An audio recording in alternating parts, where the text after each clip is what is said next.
The Mysterious Island by Jules Verne. Read by Bill Homewood for Naxos Audiobooks. Part 1. Shipwrecked in the Air. Chapter 1.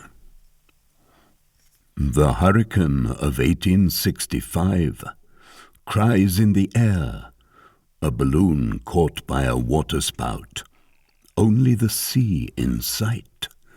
5 passengers. What took place in the basket? Land ahead. The outcome. Are we going up again? No, on the contrary, we're going down.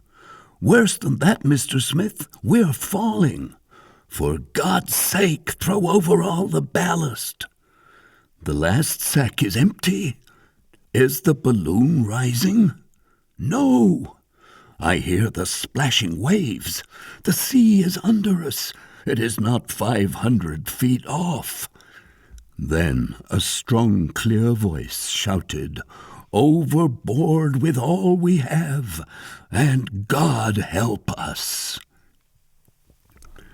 Such were the words which rang through the air above the vast wilderness of the Pacific towards 4 o'clock in the afternoon of the 23rd of March, 1865.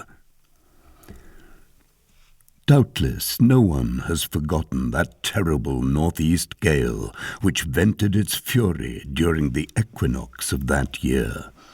It was a hurricane lasting without intermission from the 18th to the 26th of March, covering a space of 1,800 miles, drawn obliquely to the equator between the 35 degrees of north latitude and 40 degrees south.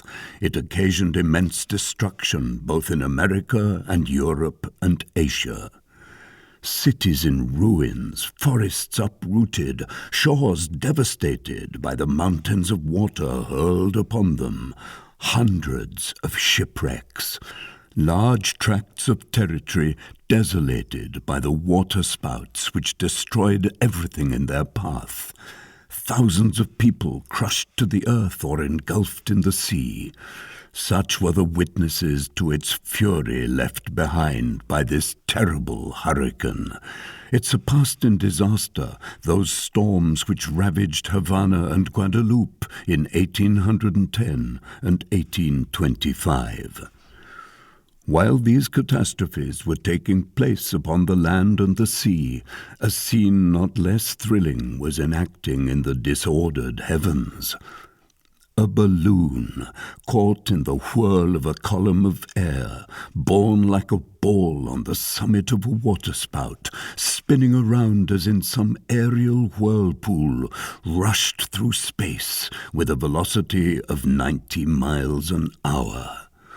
Below the balloon, dimly visible through the dense vapor mingled with spray which spread over the ocean, swung a basket containing 5 people. From whence came this aerial traveller, the sport of the awful tempest? Evidently it could not have been launched during the storm, and the storm had been raging 5 days, its symptoms manifesting themselves on the 18th. It must, therefore, have come from a great distance, as it could not have traversed less than 2,000 miles in 24 hours.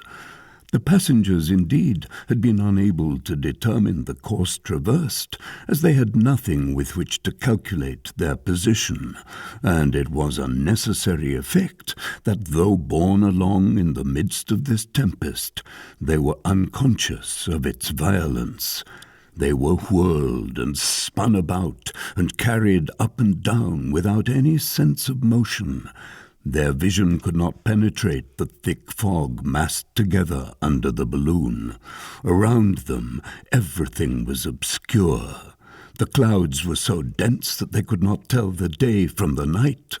No reflection of light, no sound from the habitations of men, no roaring of the ocean had penetrated that profound obscurity in which they were suspended during their passage through the upper air.